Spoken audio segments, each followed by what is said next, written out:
Alors, bonjour à tous, bienvenue au webinaire Ma zone CEC au secondaire. Je me présente, je suis Nathalie Mercier, déléguée pédagogique aux éditions CEC. Alors, on va traiter dans ce webinaire-là des fonctionnalités générales de la plateforme numérique Ma zone CEC, ainsi et surtout de nos nouvelles fonctionnalités ajoutées cette année, dont la visioconférence. Alors, pendant le webinaire, moi, je vais partager mon écran, je vais fermer ma caméra, pas de souci, je suis bien là. Et vous allez être accompagné au clavardage par ma collègue Julie Marcotte. Alors, si vous avez des questions pendant le... Bonjour Julie! Bonjour Nathalie. Alors, si vous avez des questions ou des problématiques techniques pendant le webinaire, vous allez ouvrir votre conversation clavardage. C'est dans la même barre d'outils que votre caméra et votre micro. Un petit peu plus loin sur la droite, vous avez une icône qui ressemble beaucoup aux icônes qu'on retrouve pour les textos cellulaires. Alors, en cliquant sur cette icône-là, vous allez avoir accès au clavardage, la conversation en fait du webinaire. Et Julie est là pour vous répondre au meilleur de sa connaissance, bien entendu. Des fois, on n'a pas les réponses nécessairement à tous vos questionnements. On les prend en note et on vous revient un petit peu plus tard. Aucun problème de ce côté-là. Alors, je vous laisse avec Julie au clavardage. Elle va pouvoir aussi me relayer, si certaines questions reviennent souvent, elle va pouvoir me relayer les questions en direct et je pourrai insister un petit peu plus. Ceci dit, je vous mentionne que c'est un webinaire général sur les fonctions de la zone CEC. C'est normal qu'en 45 minutes, nous n'ayons pas le temps d'aller en profondeur sur certaines fonctionnalités. Vous pouvez toujours contacter votre délégué pédagogique qui vous donne une formation particulière à votre école, à votre équipe d'enseignement. On le fait sur demande en personne si vous voulez bien à l'école, mais on le fait aussi beaucoup de manière virtuelle en rencontre comme on le fait actuellement pour pouvoir vous aider avec vos nouvelles collections. Ça nous fait plaisir de vous accompagner. On a aussi des capsules que nous avons enregistrées la semaine dernière, des petites capsules tutoriels qui vont bientôt être prêtes à vous être envoyées pour vous accompagner. C'est sûr que tout ce que je vais vous dire en 45 minutes, vous ne serez pas capable de maîtriser tout ça d'un coup sec et de retenir tout ça. Alors, vous allez pouvoir recevoir par courriel, vous pouvez les demander à votre délégué pédagogique, les capsules tutoriels pour pouvoir vous retrouver et pouvoir écouter les fonctionnalités. Je vais vous demander de bien vouloir fermer vos caméras, s'il vous plaît. Alors, à l'instant même, je partage mon écran pour pouvoir rentrer dans la zone CEC. Elle vient de fermer celle à Nathalie, plus que... Peux-tu faire ça? Non, elle vient de partager son dos. Ouais. Est-ce que ça fonctionne, Julie? Oui, ça fonctionnait bien. Parfait. Je recommence un petit peu mon partage. Voilà. Alors, tu vois bien ma zone CEC? Oui, tout à fait. Alors, voici.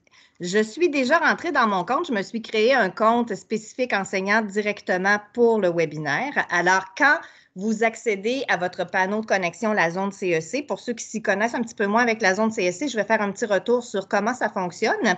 Alors, vous tapez sur le navigateur Chrome. C'est important, c'est le navigateur qui supporte notre plateforme numérique, c'est le navigateur Chrome. Vous tapez mazonecec.com et vous arrivez à un panneau de connexion et ou inscription, tout dépendant que vous ayez déjà un compte ou non sur la zone CEC. Si vous n'avez pas de compte, on clique sur inscription et on suit les étapes d'inscription pour accéder à notre compte. Ensuite, avec notre nom d'utilisateur et notre mot de passe, on se connecte à notre compte. Peu importe si vous avez déjà des produits avec CEC ou pas, vous allez retrouver votre bibliothèque. Si vous n'avez pas de produits avec le CEC, ça va vous inscrire, votre bibliothèque est vide, ce qui est tout à fait normal. À ce moment-là, c'est là que vous allez venir activer vos contenus. C'est souvent la première chose à faire dans un début d'année scolaire, c'est d'activer les contenus. L'activer les contenus, vous le faites via le petit signe plus qui est ici à droite en haut. Quand on clique sur le plus, là, je ne vais pas activer d'autres codes dans mon compte, mais je vous montre qu'est-ce que vous allez voir comme fenêtre. On vous demande le code d'activation. C'est un code à 8 lettres. Il faut respecter les majuscules, bien entendu. Et ensuite, on clique sur Soumettre et on répond aux quelques petites questions avant d'arriver à notre bibliothèque et d'avoir activé le contenu. Alors, moi, j'avais activé mon contenu qui est un matériel de mathématiques en secondaire 1. Vous arrivez ensuite dans votre bibliothèque avec votre produit. Je pars complètement à gauche et je vais faire un tour de la plateforme numérique. j'ai ce qu'on appelle ici le petit menu hamburger, ce que moi j'appelle le menu d'accueil. En cliquant ici, vous pouvez avoir accès à votre profil et en allant dans le profil, c'est là que vous pouvez venir changer votre adresse courriel associée, votre nom, prénom, vous pourriez changer l'image. Je m'excuse, j'aime beaucoup les chats. Et vous pouvez aussi changer votre mot de passe. Comment on fait les changements? C'est avec le petit crayon que vous trouvez ici à votre droite. Ils vont vous demander votre confirmation de votre ancien mot de passe, de votre ancien. Ne vous en faites pas, c'est une petite question de sécurité et vous pouvez changer ces informations-là. Alors, voici pour le profil. Ensuite, vous avez votre bibliothèque, là où on était tout à l'heure. Vous pouvez aussi utiliser ce petit raccourci-là pour ajouter un contenu. Si vous enseignez à 2 niveaux différents, que vous avez le produit en secondaire 1 et en secondaire 2, par exemple, bien, vous pourriez venir ajouter votre produit de secondaire 2 de cette façon-ci aussi. C'est le même fonctionnement que le petit plus de tantôt à droite. Ça nous mène ensuite, après avoir ajouté votre contenu, la deuxième chose que vous allez avoir besoin de faire pour votre enseignement, c'est d'aller vous créer un groupe classe. Un groupe classe par classe à qui vous enseignez. Comment on crée ça? C'est dans l'icône « Gestion des groupes ». Alors, j'entre dans mon groupe. Moi, j'avais déjà créé un groupe pour les besoins du webinaire. Mais si j'avais besoin de me créer un nouveau groupe, j'irais simplement cliquer ici en bas sur « Créer un nouveau groupe ». Et là, je peux donner à mon nouveau groupe le nom que je désire. Je vais l'appeler « Test nouveau groupe ». La description est facultative. C'est seulement pour vous si vous avez besoin de mettre un petit peu plus de détails dans votre groupe. Et très simplement, je clique sur « Créer » et voici, j'ai un nouveau groupe de créer qui s'appelle « Test nouveau groupe ». Ici, au bout de son nom, j'ai toujours le même petit crayon. À chaque fois que vous voyez un petit crayon, c'est que vous pouvez cliquer dessus et appliquer les changements que vous voulez. Je pourrais aller changer le nom de mon groupe par ce petit crayon-là. Et je pourrais aussi aller ajouter une description. Je ne voulais pas tout à l'heure. Si des fois je change d'idée en cours d'année et que je vais ajouter une description, c'est par ici que je le fais. Vous voyez aussi, je pourrais, en cliquant sur le petit appareil photo, choisir une image différente pour mon groupe. Et j'ai ici le petit onglet, le petit rectangle où il y a une clé. Il se génère un code à 6 lettres, celui-là. Tantôt, nos codes d'activation en avaient 8. Les clés de groupe en ont 6. Vous allez toujours y avoir accès parce que vous pouvez toujours, en cliquant sur « Gestion des groupes », consulter vos groupes et avoir la petite clé. C'est cette petite clé-là qu'il faut donner à vos élèves pour qu'ils puissent joindre votre groupe. Je vous montre ici, je vais retourner dans mon groupe Horizon 1 que j'avais créé. Voilà. Alors, moi, les élèves fictifs ont joint mon groupe en ayant la clé ici. Comment ils font ça, les élèves? Pas plus compliqué que ce que je vous ai montré tout à l'heure. Ils vont dans le menu hamburger ici, ils vont dans gestion des groupes, sauf qu'eux n'ont pas l'option de création de groupe vu qu'ils ont un compte élève. Ils ont une seule option quand ils cliquent sur gestion des groupes, ça s'appelle rejoindre un groupe et c'est là qu'on va leur demander la clé d'activation et c'est cette clé-ci qu'ils devront entrer. Vous pourriez même l'afficher au tableau interactif en classe pour que tous les élèves puissent connecter votre groupe en même temps. Ensuite, vous allez voir apparaître vos élèves comme ça ici, avec leur nom, prénom, leur nom d'utilisateur. J'ai encore mon fameux petit crayon ici et éditer. Ça, c'est une nouveauté de cette année et je crois que ça va pouvoir vous aider grandement. Souvent, les élèves nous arrivent, j'avais un compte l'année dernière, je me souviens plus, là, je viens de les créer, mais là, je ne me souviens plus du tout de ce que j'ai mis comme nom d'utilisateur, comme mot de passe. Quand vos élèves vont avoir joint votre groupe, après, quand ils ne se souviendront plus, là, vous allez pouvoir aller dans votre groupe et pouvoir vous-même éditer un élève, donc pouvoir le changer. Le prénom, le nom d'utilisateur et vous pourriez même lui octroyer un nouveau mot de passe s'il ne s'en souvient plus. Ça devrait grandement simplifier les choses là, pour tous les élèves qui oublient c'est quoi leur nom d'utilisateur ou leur mot de passe. Je vais annuler, sinon je ferai appliquer si je veux aller faire des changements pour mes élèves. Je pourrais aussi retirer un élève si jamais des élèves quittent en cours d'année et que vous voulez les retirer de votre groupe ou qu'ils changent de groupe. Des fois, on fait des changements. Je ne pense pas que cette année, ce soit une possibilité, mais normalement, c'est des choses qui peuvent arriver. Fait que vous pouvez retirer un groupe où il s'est inscrit dans le mauvais groupe ou des choses comme ça. Vous pouvez retirer facilement un élève et vous pouvez aussi en créer directement. Je pourrais créer un nouvel élève. Je pourrais l'appeler, moi, je ne sais pas, tiens, je vais l'appeler Julie, mon nouvel élève. Je me sers de toi, Julie.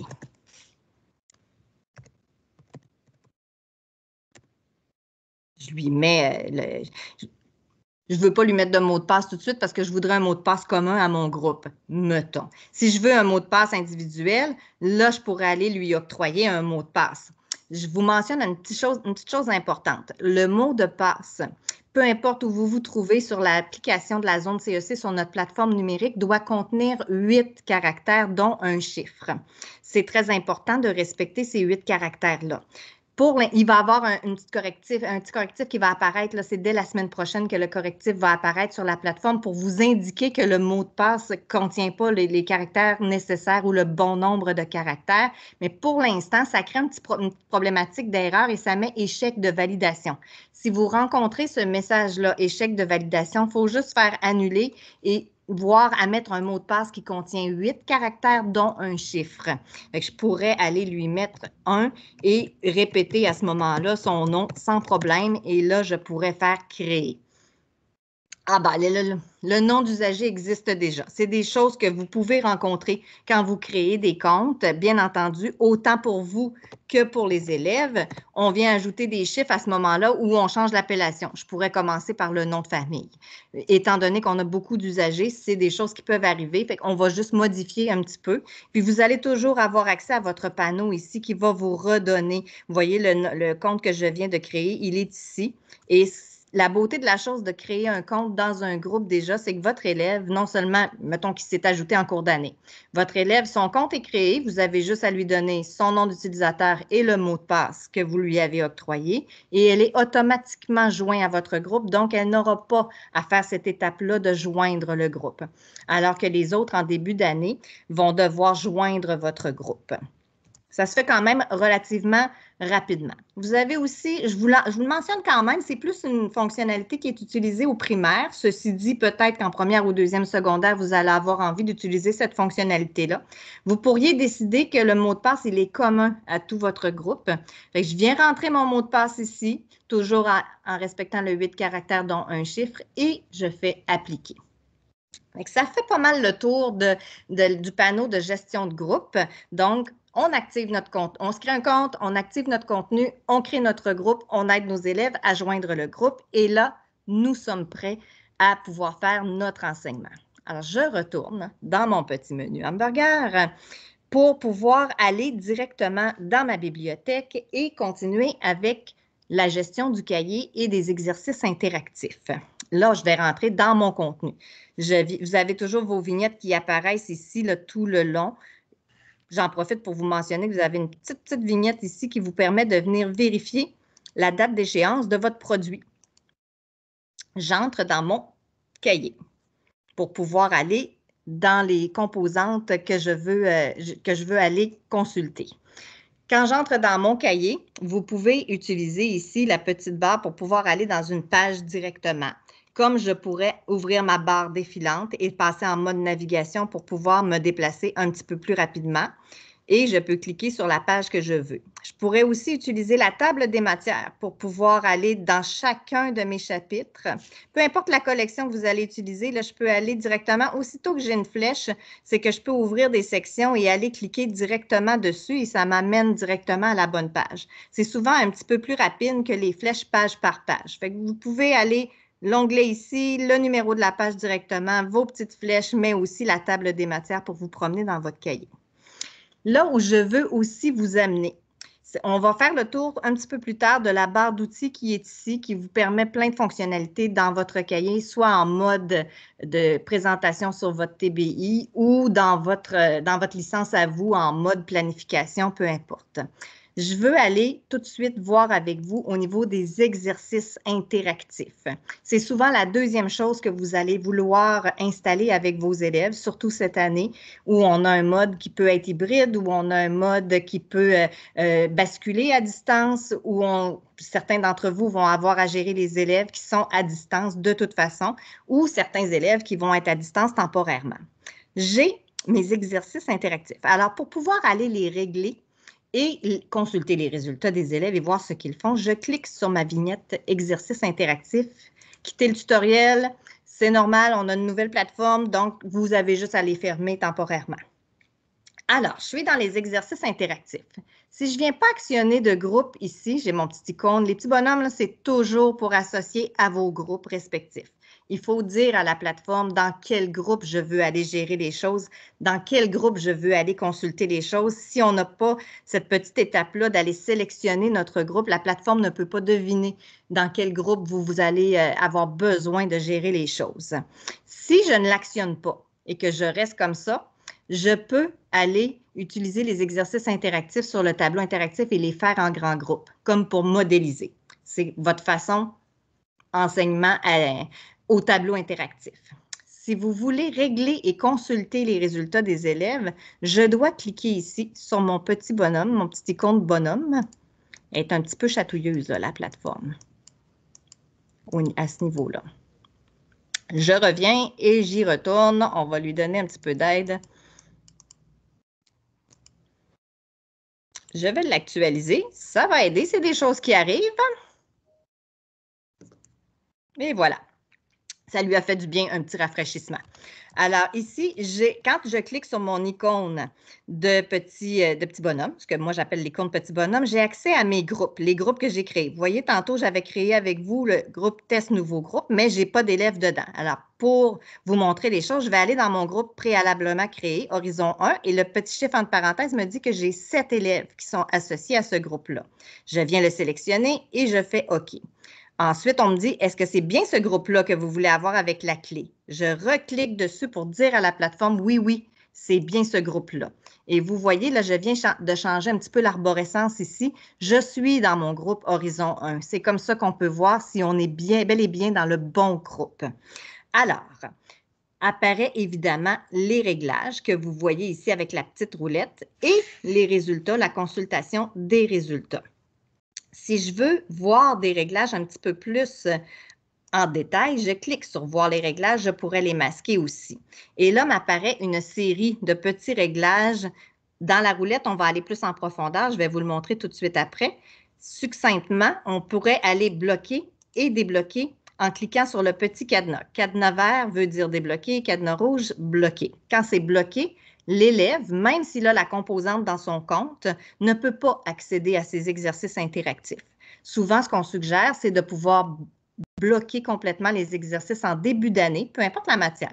Puis, au fur et à mesure que vous voyez votre matière et que vous voulez que les élèves s'exercent, vous pouvez venir débloquer section par section. Aussitôt que le cadenas est en vert, l'élève peut accéder à ces exercices-là de cette sous-section-là. C'est développé de la même manière que les cahiers des élèves, même chapitre, même arborescence de table des matières.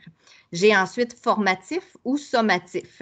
Formatif avec un nombre d'essais. Sommatif, c'est comme si j'étais en mini-test, donc un seul essai d'emblée. Vous voyez, ça vient bloquer la théorie et le corriger.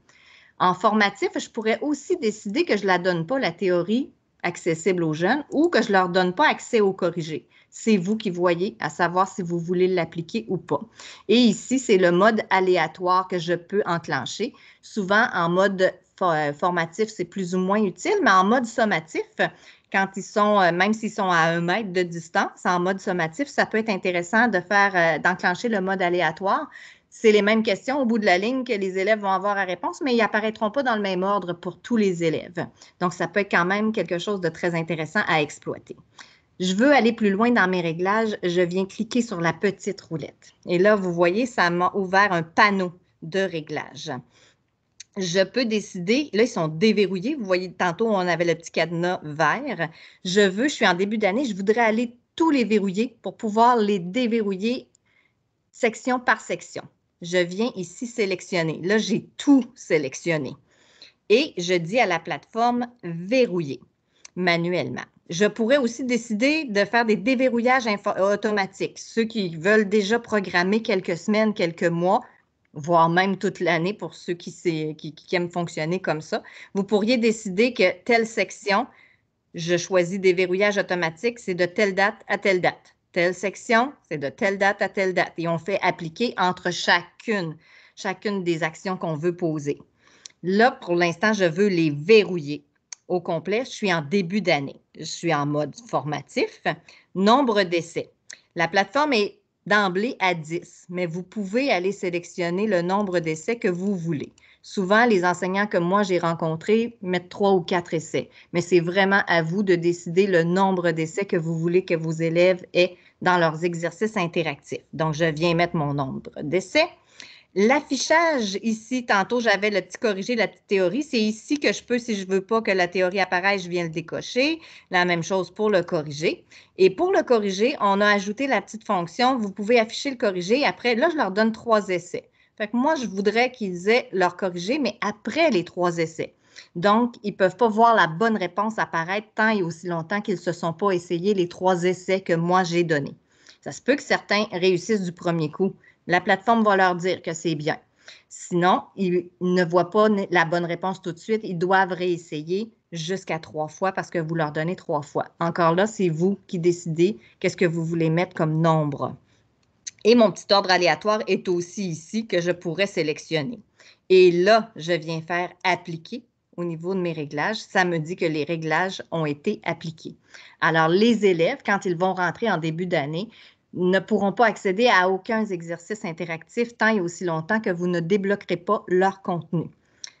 Pour déverrouiller, c'est le même procédé que vous allez faire. À ce moment-là, je vais aller resélectionner. Je suis en début d'année. Je me dis, bon, j'aimerais leur donner accès au rappel ainsi qu'à la section 1.1. Vous voyez, je suis venue sélectionner uniquement les sections que je veux donner accès à mes élèves. Et je viens appliquer le déverrouiller. Je prends la peine de vérifier mon nombre d'essais et mon affichage et j'applique. Là, ça me dit que c'est bien appliqué. Fait que voilà pour les réglages de ce que vous pouvez faire. Je vous mentionne peut-être une petite chose importante. Je sais qu'au secondaire, c'est quelque chose qui peut être intéressant pour vous. Vous avez les 3 onglets. Vous avez un onglet qui s'appelle « Questions » ici. Souvent, on a comme demande de la part des enseignants à savoir, est-ce que je peux décider quelle section, quels exercices dans une section en particulier je veux que mes élèves fassent et il y en a 2, 3 là-dedans que j'aime pas, je voudrais enlever. C'est de cette façon-ci que vous allez y accéder. Donc, on sélectionne question. Je viens sélectionner exactement si c'est rappel et section 1.1 pour pouvoir voir, peut-être que dans rappel, il n'y en avait pas. Je sélectionne ma section et apparaissent mes questions en ordre de 1 à 8. Préalablement, si vous les aviez regardés, les exercices, puis que vous vous dites, moi, la 6, mes élèves, je ne vois pas cette matière-là jusqu'à ce point-là. C'est un exemple que je donne, là, je ne l'ai pas regardé, la question numéro 6. On vient la sélectionner. Elle vient comme être transparente ou blanche. Alors, les élèves, quand je fais, là, je ne le ferai pas appliquer, mais si on fait appliquer, les élèves qui entreraient dans la section 1.1 de leurs exercices interactifs verraient des questions de 1 à 7. La question 6 ne serait pas là parce que vous avez à enlever l'accès à cette question-là.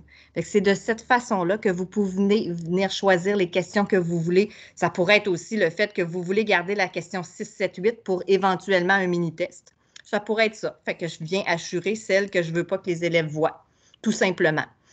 Puis j'applique. C'est de cette façon-là que vous pouvez venir choisir dans la série, mais vous le faites série par série. Il faut vraiment y aller une section à la fois pour pouvoir sélectionner les questions que vous désirez avoir. Alors, j'ai fermé mon onglet de réglage. Vous voyez, tantôt, on avait tout bloqué. Regardez, ça s'est vraiment appliqué. J'ai mon cadenas rouge ici et j'ai mon cadenas vert pour ceux qu'on a débloqués. Maintenant, je veux consulter mes résultats. Évidemment, je peux consulter les résultats d'une section que j'ai donné accès à l'élève. Je viens cliquer sur le petit icône ici de résultats. Et m'apparaît maintenant ceci, où là, j'ai le panneau des résultats.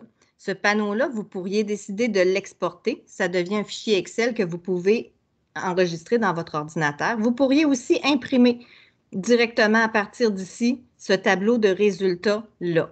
J'ai aussi une petite possibilité de réinitialiser. On peut réinitialiser, mettons quand on est en fin d'étape, on veut que les élèves refassent les exercices en guise de pratique avant un examen, mais je peux venir réinitialiser les résultats. Faire attention, par contre, ça réinitialise les résultats pour tout votre groupe. Ça ne s'applique pas à tous vos groupes en même temps, c'est un groupe à la fois, donc il ne faut pas oublier d'aller faire nos réglages et toutes nos petites modifications, un groupe à la fois et de recommencer avec un nouveau groupe. Alors, comment ça apparaît ici, vos résultats? Évidemment, ça apparaît par section. Là, je suis dans le chapitre 1, addition, le rappel, addition et soustraction. Vous allez avoir votre panneau d'élèves qui va vous apparaître ici en ordre alphabétique que vous pouvez consulter. Et chacune des questions, pour se promener, là, j'ai 8 questions dans cette section-là, mais j'en aurai plus. Avec les petites flèches, je peux me promener d'une question à l'autre. Ensuite, en dessous, vous voyez, quand il y a une petite ligne comme ça, là, c'est que les exercices n'ont pas été faits. Il n'y a pas d'exercice qui a été fait. Quand l'élève a fait l'exercice, ce qui apparaît ici, c'est des chiffres. Tantôt, on a mis 3 comme nombre d'essais, alors il pourrait apparaître du 1, du 2 et du 3. Ça vous indique le nombre d'essais que l'élève a fait et combien ça lui a pris d'essais pour réussir ou ne pas réussir. Quand c'est réussi, le chiffre apparaît en vert. Quand c'est pas réussi, le chiffre apparaît en rouge. Donc, rapidement, vous pouvez voir votre lot d'élèves apparaître ici. Vous pouvez facilement voir dans une classe, est-ce que j'ai une majorité de rouge ou une majorité de vert? Ça vous permet de pouvoir soit reprendre une notion en grand groupe ou d'y aller un petit peu plus individuellement. Évidemment, le résultat de chacun des élèves se compile ici, ainsi que la moyenne du nombre d'essais. Et en bas, complètement, vous avez une moyenne du groupe, ainsi que le résultat moyen de votre groupe. Alors, de cette façon-là, vous pouvez consulter les résultats des exercices interactifs. Peut-être un petit mot sur le consulter hors groupe. Quand vous êtes en consultation hors groupe, c'est comme si vous étiez en mode enseignement sur votre tableau interactif. Donc, c'est de cette façon-là que vous pouvez réactiver les exercices interactifs sur le mode enseignement. Ça fait le tour. Julie, est-ce qu'il y a des questions sur le clavardage au niveau des exercices interactifs? Est-ce que moi, je crois que ça fait le tour des fonctionnalités des exercices interactifs. Tout va bien, Nathalie. Il n'y a pas de questions. Parfait. Alors, ça règle le cas de la gestion des exercices interactifs. C'est quelque chose qui, à mon avis, vous allez utiliser quand même beaucoup au niveau du secondaire. Maintenant, je suis rendue sur la nouveauté. On est très, très, très fiers de cette belle nouveauté-là. Il est apparu dans votre menu depuis une semaine environ un petit onglet qui s'appelle « Classe virtuelle ». Notre plateforme, la zone CEC, puis on en est vraiment très fiers, est maintenant disponible en classe virtuelle. Ça veut dire que vous pouvez faire des visioconférences directement à partir de la zone CEC. On avait créé des groupes tantôt, bien, vous aussi, vous allez créer vos groupes classes. Donc, vous pourriez inviter, écoutez, je clique tout de suite dessus pour vous montrer qu'est-ce qui va vous apparaître quand vous allez avoir cliqué sur l'onglet classe virtuelle. Et vous pourriez décider, pour le bien du webinaire, j'ai créé tantôt une classe virtuelle pour pouvoir la rejoindre avec vous en grand groupe. Alors, ce qu'on peut faire, c'est créer des classes, des cours, comme vous faisiez avec votre Zoom, votre Teams ou votre Meet. Là, vous auriez la possibilité de le faire directement sur la zone CEC. Qu'est-ce que ça vous amène de plus? Bien, évidemment, l'élève peut travailler dans son cahier sur la zone CEC en même temps qu'il suit votre cours. Je vais d'abord commencer. Je suis tellement énervée de cette nouvelle fonctionnalité-là que je voudrais tout vous dire en même temps, là, mais je vais faire attention d'être claire et d'y aller étape par étape. Quand vous allez sélectionner classe virtuelle, ce que vous allez voir, vous, en n'ayant pas de créer, c'est cet onglet-ci, ajouter un cours virtuel. Pour créer un cours, on clique dessus et nous apparaît le tableau de planification du cours virtuel. Je vais en créer une autre, juste devant vous, on n'utilisera pas celle-là, mais pour que vous voyez comment ça se passe. Je vais l'appeler test 2. Même chose, description optionnelle. On aime ça, nous, les descriptions optionnelles. Fait que vous pouvez écrire ou pas une description à votre cours et on vient sélectionner le moment. Il faut faire attention, par contre, on peut créer un cours 1 heure à l'avance pour le moment.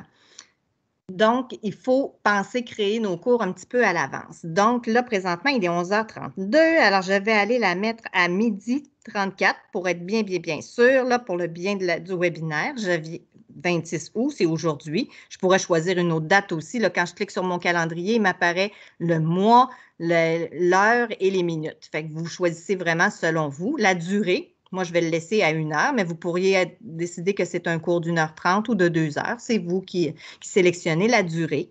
Et maintenant, la chose importante, c'est d'ajouter des groupes.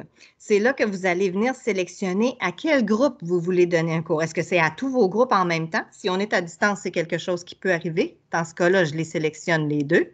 Ou ça peut être juste à un de vos groupes que vous donnez un cours à distance. Je viens sélectionner celui que je veux et je clique sur « Créer ». Et voilà, mon deuxième cours vient de se créer automatiquement ici, le test 2. Il est apparu en bas. Je pourrais aller faire des changements toujours avec mon crayon et même l'annuler si je voulais. Alors, pour le bien du webinaire, je vais passer en mode classe virtuelle, donc je vais rejoindre l'élève. Lui, ce qu'il va voir, là, je suis en mode enseignant. L'élève, lui, ce qu'il va voir, c'est un lien apparaître qui va ressembler à ce que vous voyez ici en haut, qui est en orange et qui a un démarrer. L'élève va avoir ça dans sa zone CEC. Il va cliquer là pour joindre votre cours, votre réunion. Éventuellement, vous allez pouvoir aussi lui envoyer un courriel pour l'inviter. C'est des fonctions. On a quelques fonctions comme ça nouvelles qui vont apparaître dans les prochaines semaines. C'est encore un outil en développement. Il est de base pour le moment, mais dans les prochaines semaines, vite, vite, là, ça va devenir très fonctionnel avec le clavardage, la main levée, etc., etc. Je vous en montre un petit peu plus tout à l'heure. Alors, je vais rejoindre ma classe virtuelle. Là, j'ai fait quelque chose que vous ne ferez pas. Je vous explique pourquoi je viens de faire ça. Je viens de fermer mon micro sur la classe virtuelle. Julie, on voit bien la classe virtuelle actuellement? Oui, on te voit bien. Parfait. Moi, j'ai fermé mon micro parce que là, j'ai mon micro ouvert sur Microsoft Teams. Si je garde les deux micros ouverts, vous ne me comprendrez plus du tout, ça va cacophoner. Mais vous, normalement, vous allez garder votre micro ouvert. Votre caméra, c'est vous qui décidez si vous la gardez ouverte ou pas. Vous pourriez décider de fermer votre caméra ou de l'ouvrir. Maintenant, ça me dit que le cours va commencer à 11h20, mais je peux quand même démarrer ma classe tout de suite. Et voilà, ma classe, elle est démarrée. Ça ressemble beaucoup à ce qu'on utilisait avec Zoom, avec Teams. On a pris tous les irritants et on a essayé de les enlever. Moi, j'aime l'expliquer de cette façon-là. Vous avez toujours accès ici en bas à votre micro que vous pouvez ouvrir et fermer. Je vais le laisser fermer. La même chose avec la caméra. Les élèves ici que vous voyez apparaître sur votre panneau ici. Et pour mettre fin, c'est la petite acoustique rouge comme dans n'importe quelle autre visioconférence. Ensuite, je vais faire le tour du panneau, justement. Vous pourriez décider de mettre tous vos élèves en sourdine d'un seul clic de cette façon-là ici pour être sûr qu'on désactive les micros de tous les élèves. Les élèves ne peuvent pas aller désactiver et activer votre micro. Ça, c'est quelque chose qui est beaucoup apprécié là, des gens là, selon ce qu'on a créé. C'est une différence aussi avec Zoom et avec Teams qu'on utilise actuellement. Des fois, il y a des élèves qui, pour faire leur drôle, décident d'aller fermer le micro de l'enseignant. Ça ne peut pas arriver avec la visioconférence sur la zone CEC. C'est vraiment vous qui avez le contrôle, comme il ne peut pas s'ajouter de nouveaux participants extérieurs à votre groupe que vous avez créé. Fait que ça rend l'expérience très sécuritaire. Vous êtes sûr que c'est les élèves de votre groupe et uniquement ceux-ci. Puis vous êtes sûr aussi qu'aucun de vos élèves va venir vous enlever votre micro ou votre caméra. C'est vous qui avez le contrôle à ce niveau-là. On vient ensuite voir qu'on peut avoir le nombre d'élèves qui sont en ligne. Et là, c'est normal, là, je n'ai pas d'élèves qui ont joint. Là, mais vous, quand vous allez avoir invité vos élèves, vous allez pouvoir voir automatiquement, ça se met en surbrillance quand ils sont en ligne et vous voyez le total ici d'élèves qui sont en ligne arriver. Vous pouvez trier vos élèves, comme vous pourriez trier vos groupes aussi. Vous pourriez faire une recherche directement. Ça, c'est pour le panneau des élèves. J'ai un petit panneau aussi en haut qui est le mode actuel, c'est le mode caméra. Ça veut dire que vos élèves vous voient vous donner un cours magistral. Vous avez deux autres modes possibles. Quand je clique sur la flèche, ça ouvre les deux autres modes qui sont possibles, soit le mode partage d'écran ou le mode session de travail. Avant d'ouvrir, je n'ouvrirai pas session de travail pour rien. Je vais vous ouvrir le mode partage d'écran tout de suite après. Je vous explique la différence entre les deux. Quand je suis en mode partage d'écran, évidemment, je partage mon écran avec les élèves. Donc, je vais partager ma zone CEC pour pouvoir leur donner leur cours. Et le mode session de travail, c'est quand vous voulez aller consulter quelque chose, mais que ça ne se partage pas nécessairement avec les élèves. Eux, ils vont continuer à vous voir, simplement. Alors, on y va ensemble dans le mode partage d'écran. Quand j'ouvre mon mode partage d'écran, vous avez 3 choix qui s'offrent à vous. Soit l'intégralité de votre écran. Ça veut dire que vous partagez votre ordinateur au complet. Donc, s'il y a un courriel qui rentre, vos élèves vont le voir. Fait que ce n'est pas nécessairement le choix à faire si vous n'avez pas de choses qui sont nécessaires à l'élève. Fenêtre de l'application. C'est là que je peux venir partager, vous voyez ici, ma zone CEC. Fait que je peux venir partager, ou je pourrais, j'ai un autre document à vous montrer tout à l'heure, je l'avais déjà installé ici. Je pourrais aussi aller partager ma fenêtre, une autre fenêtre que j'ai ouverte sur mon ordinateur. Et si je clique sur l'onglet Chrome, mais à ce moment-là, ça me permet d'aller partager un des onglets que j'ai ouvert. Mettons que vous voulez partager YouTube parce que vous avez une vidéo YouTube que vous voulez aller montrer à vos élèves dans votre cours ou sur Internet, un lien, j'ai aussi un petit lien Alloprof là, que je vais avoir besoin pour vous montrer tout à l'heure que j'avais ouvert. Vous pourriez y aller par l'onglet Chrome. Donc, ça vous permet d'aller partager quelque chose qui vient d'Internet. On retourne dans la fenêtre de l'application et je vous partage ici, j'ai sélectionné ma zone CEC et je partage. Donc, ce que je vous partage, évidemment, là, j'étais dans ma classe virtuelle, c'est ce que vous voyez actuellement. C'est bien ça, Julie? Oui, tout va bien. Parfait. Et là, vous voyez, j'entre dans ma bibliothèque. Donc, je suis en mode partage de ma bibliothèque. L'élève, lui, ce qu'il voit, c'est mon écran. Et il voit son enseignant dans un petit carré, une fenêtre en haut à gauche. Donc, il pourrait directement, parce qu'il est dans sa zone CEC, automatiquement, s'il a joint votre classe virtuelle, il est dans la zone CEC. Donc, vous pourriez dire à vos élèves, allez dans votre cahier, dans Horizon, et ouvrez Horizon et allez à la page, fait qu'ils peuvent vous suivre exactement là où vous êtes et même faire des exercices en même temps que vous lui enseignez. C'est la beauté du partage. Eh bien, voilà, c'est les fonctions qui sont en fonction actuellement dans la classe virtuelle. Je vais quand même vous partager, là, je vais arrêter ma classe virtuelle. Je mets fin au cours de cette façon-là. Je suis bien revenue dans ma bibliothèque, Oui, Julie? Nathalie. Parfait, merci. Et je vais arrêter ce partage-là.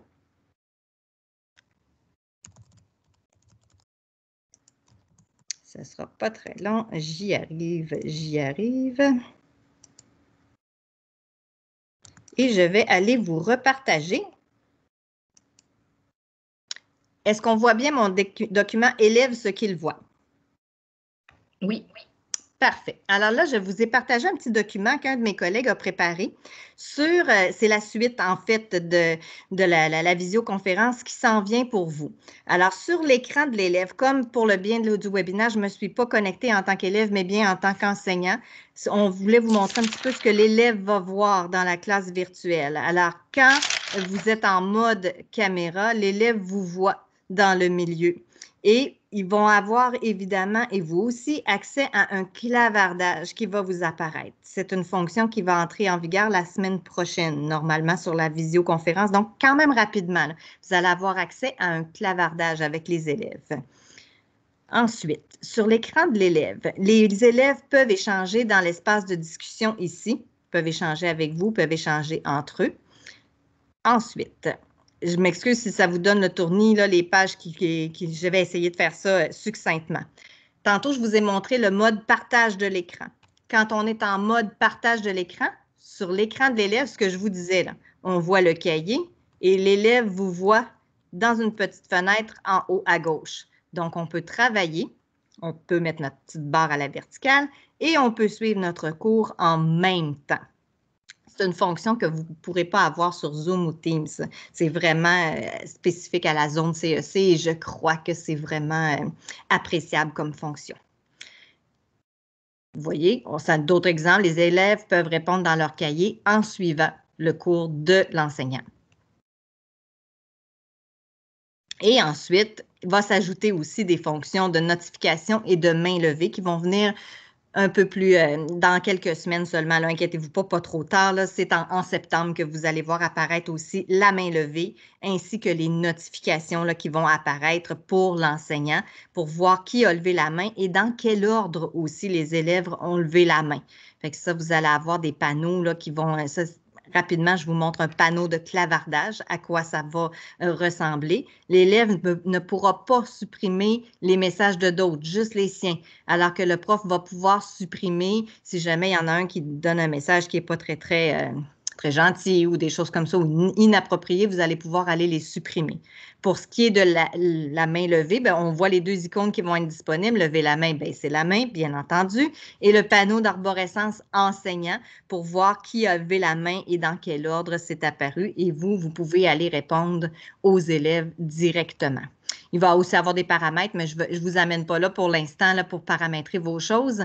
Ceci dit, nous allons vous faire des tutoriels et même nous serons disponibles pour pouvoir vous accompagner dans ces nouvelles fonctionnalités. Là, ça fait un tour vraiment d'horizon sur cette nouvelle fonction-là. Vous pouvez déjà aller la tester. Inquiétez-vous pas, vous ne briserez rien à faire des tests. Puis si vous avez besoin d'aide, bien, on est là pour vous accompagner, bien entendu. Je vais retourner en dernier pour terminer là, mon webinaire dans Julie, on voit bien ma plateforme numérique Horizon? Oui, on voit bien la plateforme. Parfait.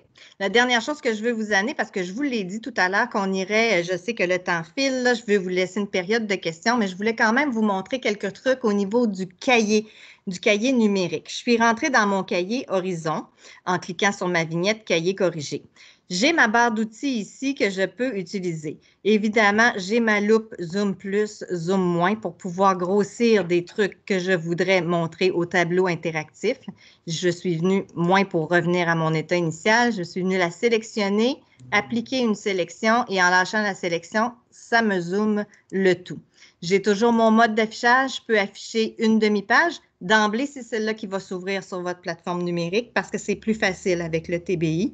J'ai aussi un mode page complète et un mode double page où je pourrais afficher un double page. Des fois, en début de chapitre, ça peut être intéressant d'afficher le mode double page, mais là, je conçois qu'on va avoir besoin de la loupe Zoom Plus pour le tableau interactif. Vous pouvez aussi utiliser le crayon. Vous avez des choix de couleurs, des choix de traits. Attention, c'est le trait courbe pour écrire, alors que si je suis dans mon mode de surligneur, je suis plus en trait continu, c'est plus facile.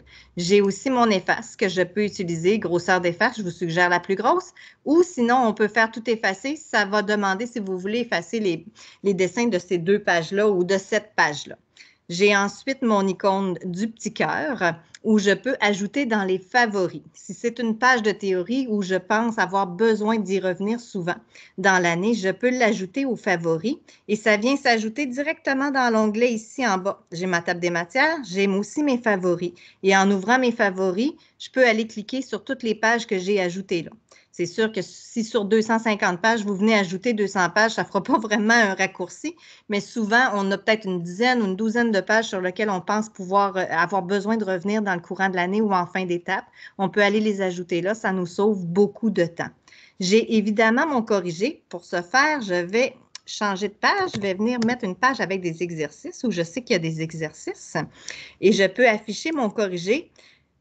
D'emblée, c'est masqué. Quand vous ouvrez votre cahier sur le tableau interactif, vous ne verrez jamais apparaître les réponses. Il faut venir le sélectionner pour, évidemment, pas que les élèves voient les réponses en entrant.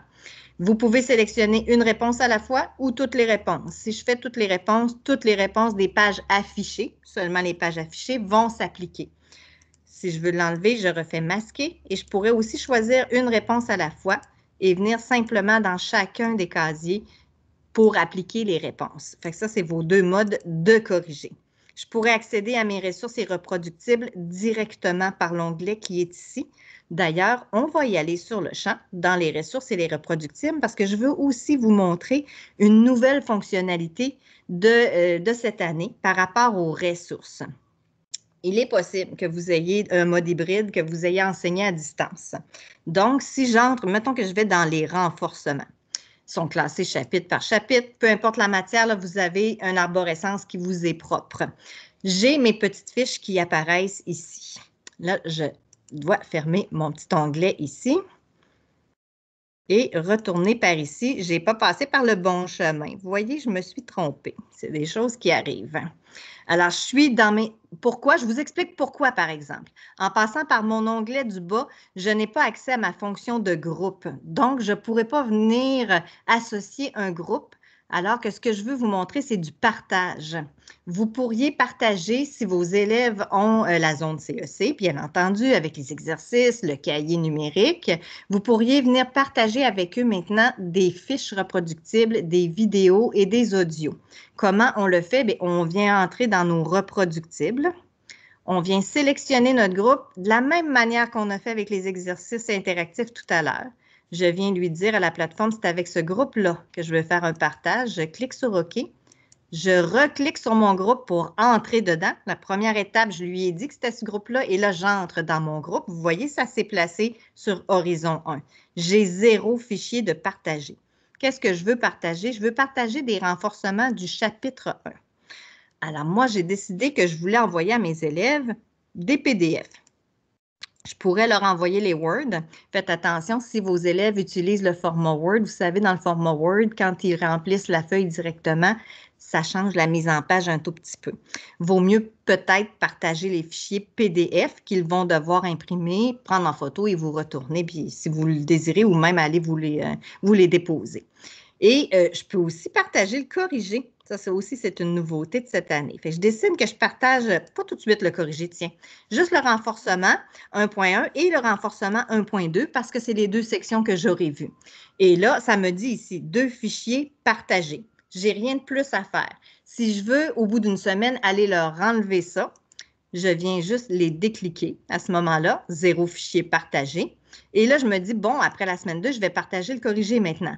Et vous voyez, un fichier partagé, et non seulement le 1 est là, mais à côté de ce que vous venez de partager, vous voyez un petit 1 entre parenthèses qui vient vous dire, attention, vous avez une fiche de partager dans ce groupe-ci. Si vous avez 2 ou 3 groupes, il faut le faire pour chacun des groupes, bien entendu. Et je peux faire la même chose avec mes vidéos. Pour les collections, bien entendu, où il y a des vidéos, je dois resélectionner mon groupe à nouveau parce que je suis dans une nouvelle composante.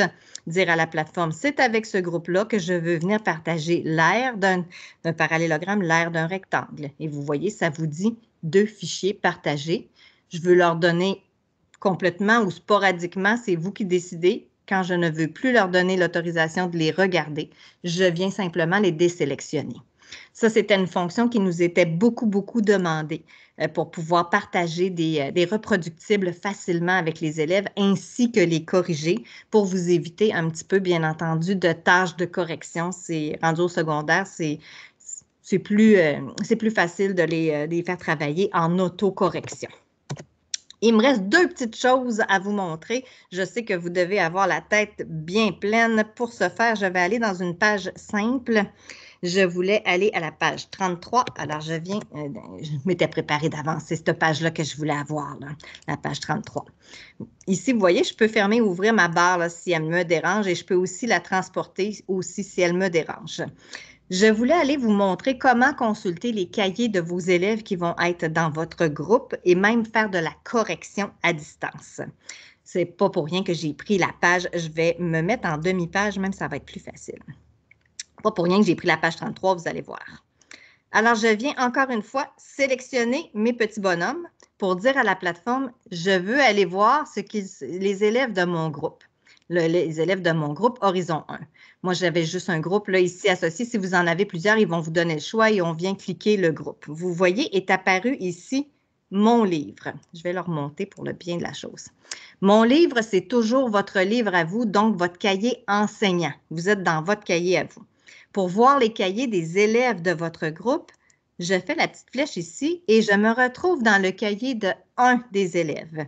Et on continue comme ça pour pouvoir aller voir les cahiers des élèves. Je peux aussi venir cliquer sur la petite flèche et voir mes élèves apparaître ici en ordre alphabétique.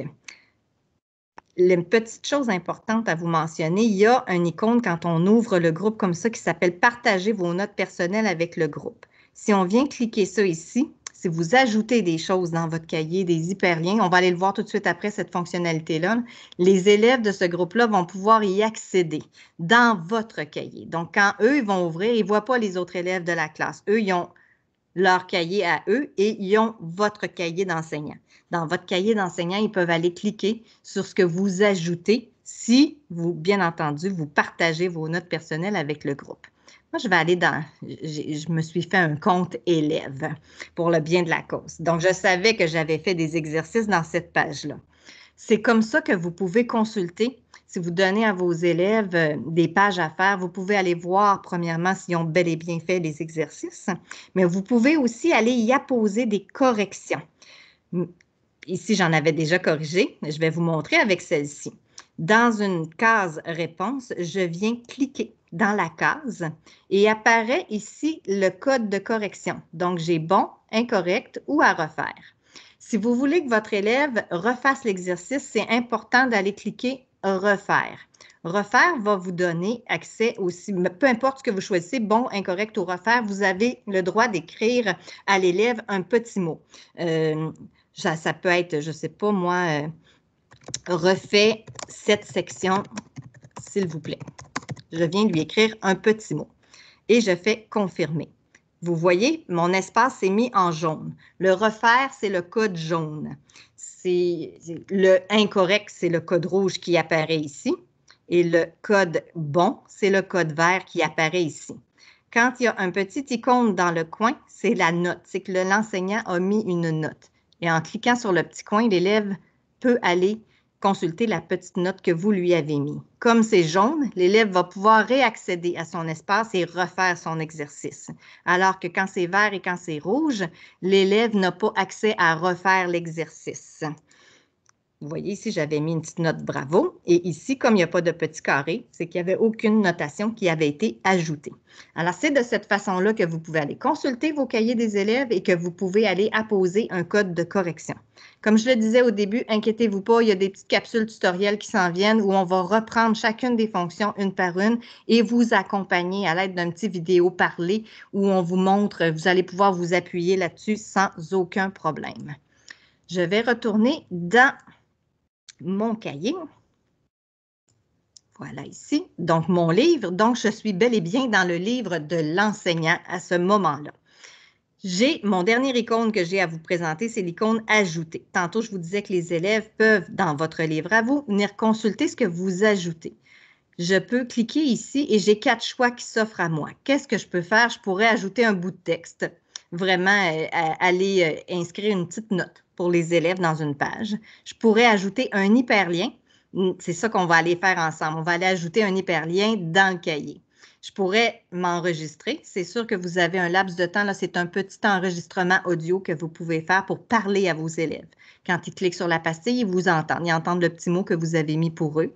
Et ça pourrait aussi être un document. Ça, c'est tout ce que vous avez dans votre ordinateur que vous pourriez vouloir venir épingler dans votre cahier. Des documents, des mini-tests que vous avez produits, un schéma que vous avez construit, une image que vous avez trouvée que vous voulez rajouter. Ça vous donne accès à votre arborescence ordinateur. Fait que tout ce que vous avez, vous créez. Souvent, comme enseignant, on se crée beaucoup de matériel nous-mêmes. On peut venir l'ajouter. C'est comme ça qu'on enrichit notre matériel. Alors, pour le bien du webinaire, on va aller ajouter un hyperlien. Alors, je viens cliquer ici. Ça me demande un titre. Je vais l'appeler PPCM, pour plus petit commun multiple. Et on me demande le HTTP. Je m'étais préparée, donc je vous amène avec moi chez Alloprof, un petit hyperlien que j'avais trouvé.